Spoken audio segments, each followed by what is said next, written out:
This is Democracy Now!, democracynow.org. It's War, Peace, and the Presidency. We're broadcasting on this Inauguration Day special live from WHUT on the campus of Howard University here in the nation's capital. I'm Amy Goodman with Nermeen Sheikh. We're less than 4 hours away from the inauguration of Donald Trump. Protests have already begun here in the streets of Washington. To talk more about the inauguration of Trump, we're joined now by two guests. Naomi Klein is the author of This Changes Everything, Capitalism versus the Climate, and Li Fang is with us, the investigative journalist at The Intercept, covering the intersection of money and politics. His latest piece, Who's Paying for Inauguration Parties, Companies and Lobbyists with a Lot at Stake. Naomi, let's start with you. You've come here to Washington, D.C., You've been following the election and what's taken place. Your thoughts? Well, I think there's a few things we need to remember this morning, which is certainly a destabilizing day for a lot of your viewers and listeners, and for all of us, really. He, as we've already heard, right? He did not win the popular vote. And I think, in addition to that. And I know this is maybe not the most popular thing to say when everyone's calling for unity among progressives. I think even within this rigged system that suppresses so many votes, he didn't win it. Hillary Clinton and the Democratic Party establishment lost it. It was low enthusiasm, low voter turnout on their side that gave the election to Trump. And I think that's important to understand even amidst these calls for unity, because if that truth gets buried, then the mistakes will be repeated. The other thing that I think is really important, and I think it's fantastic that people are on the streets last night, today, all day. It is so important to push back in these early days when they're going to be throwing a whole lot at us. You're seeing talk of a shock and awe budget. By the way, let's not call it a skinny budget. This is another rebranding campaign like alt-right. This is a savage budget that would cut $10 trillion, they're talking about, that would attack programs targeted towards violence against women, renewable energy, environmental justice. I mean, they're going after everything. But the point is that Trump, we know the transition is in disarray. And it seems as if they're outsourcing the whole thing to the Heritage Foundation, which is what they're there for, right? They have this infrastructure. They've got all of these policies and budgets ready to go. But this is going to be incredibly unpopular. And so if people push back really hard and it sees Trump's approval rating drop even more, one thing we know about Donald Trump, he likes firing people. This we know. And I think that the people who he has outsourced to right now could get blamed very early on and pushed out. And I think that would be very important, because I think when it comes to economics, there's a fair amount of evidence that he's not an ideologue. But I think we're headed for a very, very ideological push. Last night at the Peace Ball, you called this a corporate coup d'etat. What do you mean? Well, I think one of the things that's remarkable about his appointees is just how many CEOs are going into these positions, and just this process of kind of cutting out the middlemen, right?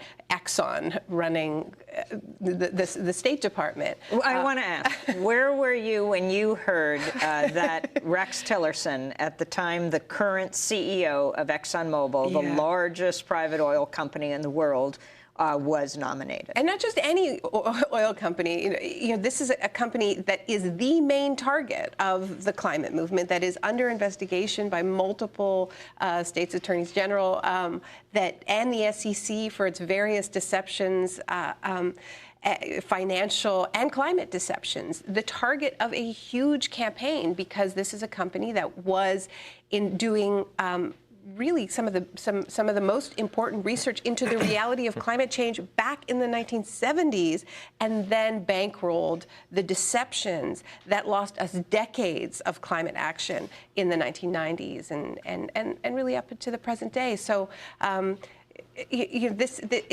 don't know. I don't remember exactly where I was, but in some ways, to echo something Bill McKibben has said, my colleague at 350. you know, it takes the mask off, right? Because these companies, as Lee well knows, you know, I mean, they already had a huge amount of influence, but now it's almost like, you know, they're tired of playing the game. They're tired of the cajoling and the bankrolling and the legalized bribery, and they're just going to do the job themselves, you know, cut out the middleman. And so we see that with Tillerson. You know, we see that with labor as well.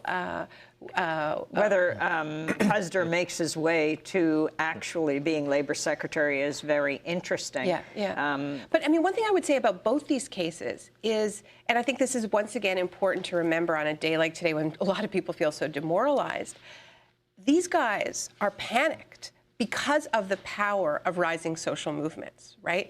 I mean, why is Puzder so panicked? Because of the fight for 15, because of the wave of victories for a living wage, because of the very real possibility that Bernie Sanders could have won, and he would have taken that movement demand and brought it to the federal level, to federal policy. That was his campaign promise.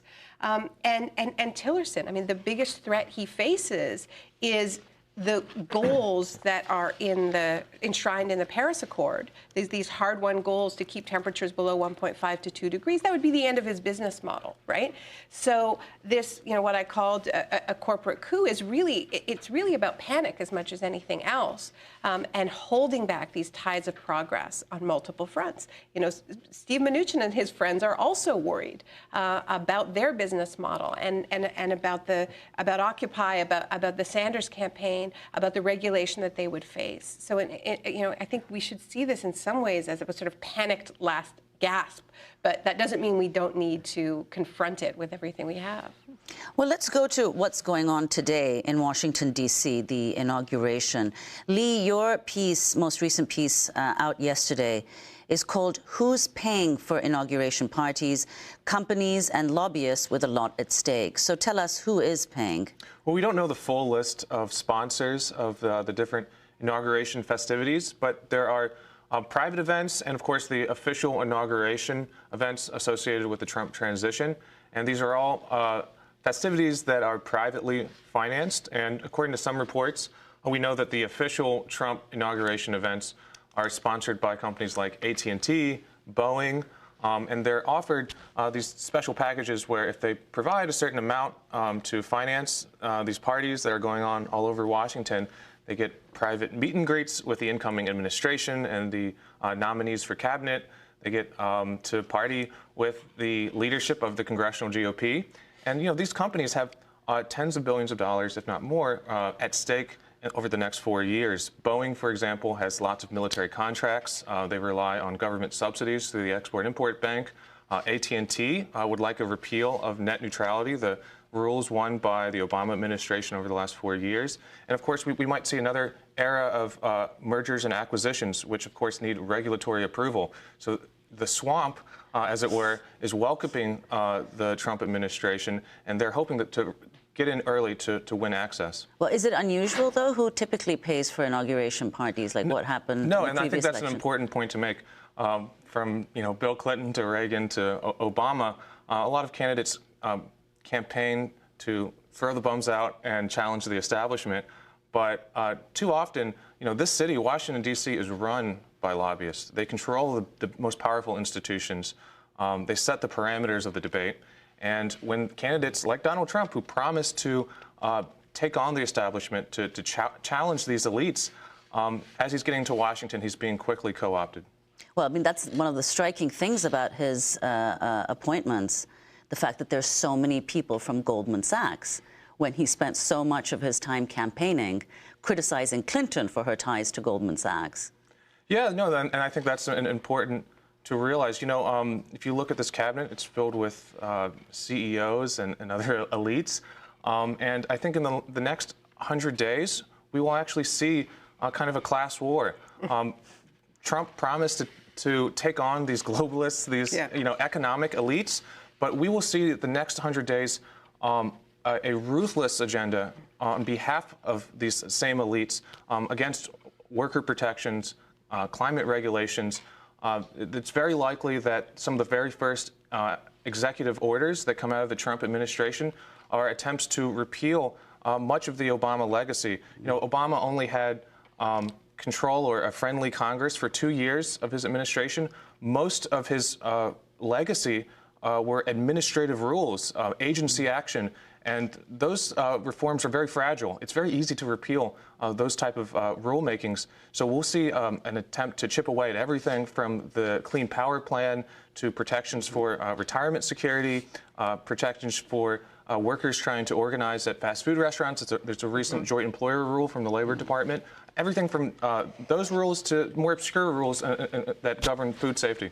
I was watching Fox News yesterday, and one of the hosts said that Donald Trump has 3 balls and Obama had many more balls, which was a very interesting comment he made. But he actually was talking about these events that are taking place. The number of people who've come out, far, far fewer, to say the least. I think at the big concert last night, there were something like 10,000 people compared to 400,000 people for Obama. But, Lee, you write about the black tie and boots inaugural ball, a party by 4 Texas lawmakers. Explain who is Yeah, I mean, this is an event, you know, many of these parties that go on outside the kind of official inauguration ball schedule, I mean, they're parties all over Washington. They're attempting to influence the lower level administrative staffers to get congressional members kind of on board with the corporate agenda. And so, you know, the Texas delegation, that's the black tie and boots ball, they're throwing a big party in Prince George's County near Washington, D.C., and it's sponsored by a number of corporate interests that are going to be pushing very hard on the issues we just mentioned. Many different oil companies, firms like ExxonMobil and Koch Industries that would like to see more fracking on federal lands, a repeal of many of the different EPA rules and the methane rule that came out very recently from the Obama administration. They've got very clear motives here, but for the time being, they're going to be paying for the hors d'oeuvres and the festivities all weekend. And Lee Fong, can you tell us a little bit? You talked about what Trump might do in his first 100 days.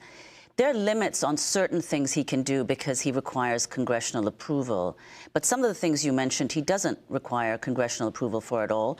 So he may well succeed in doing that in the next just slightly over 3 months, right, including cuts on, you know, climate payments and the federal regulations you spoke of. Yeah, I mean, he's going to go after these rules in a number of ways. One way is through a fairly obscure law called the Congressional Review Act. That's a special law that allows a resolution of disapproval, and that can affect regulations passed over just the last few months, not the last 6 years. But still, many of those rules came out late in the Obama administration, and Democrats cannot filibuster a Congressional Review Act resolution. So with Republican majorities in Congress, there's nothing stopping them from passing a CRA, a resolution of disapproval, to roll back many of those rules, potentially hundreds. And of course, there are executive orders that he can take to revoke Obama's executive orders. And once he fills these agencies with his staff, they can carve out exceptions to the rules and make them, even if not officially repealed, effectively useless. Before we wrap up this hour, we're actually broadcasting for 7 hours through the inauguration, bringing it to people live, as well as going to the streets with our reporters on the scene where protests are happening. Thousands of activists are already out this morning. Naomi Klein, tomorrow, a massive march is planned right here in Washington, D.C. Women march on Washington, D.C. Hundreds of thousands are expected, if not more. Mm-hmm.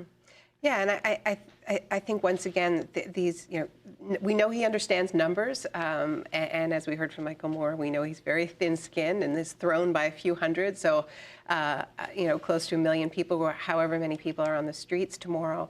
I think it's going to be destabilizing, and this sort of show of force is tremendously important. It is significant that it seems that he's going after programs for violence against women as perhaps one of his first acts, and frankly, you know, misogyny is a thread that connects so many of his appointments. This drive to denigrate women, and I think just showing that we're not afraid is going to be incredibly important. And I think it's also important that the march is as diverse as it is, that it is going to be led in many ways by women of color. And I think that this is part of not repeating the mistakes of the campaign. And your thoughts on the number of Congress members who are boycotting? You know, I think it's all good. I mean, all these acts of courage in standing up to a bully is incredibly important. But, you know, I think there's every reason to believe that he's going to employ a strategy of trying to overwhelm people. This has been a strategy just in terms of confusion and distraction, this sort of shock and awe approach. And so staying unified, staying focused, having each other's backs, this is all going to be tremendously important in the weeks to come. Because I think that if we win a few key victories in the early days, it's going to be very destabilizing, and it may lead to a reassessment because of the chaos in there. But if we lose those, you know, they'll taste blood. Well, Naomi Klein, we hope you will stay with us. We're broadcasting throughout the day today. For those who are leaving us now, if your station is leaving us, you can go to democracynow.org. Lee Fang, thanks so much for being with us. You're going out in the streets of The Intercept. We'll link to your piece. And we will be broadcasting for 7 hours on this Inauguration Day. Saturday from 10 Eastern Standard Time in the morning to 3, we'll be broadcasting from the main stage at the Women's March on Washington. I'm Amy Goodman with Nermeen Sheikh, and thanks to the Howard University staff.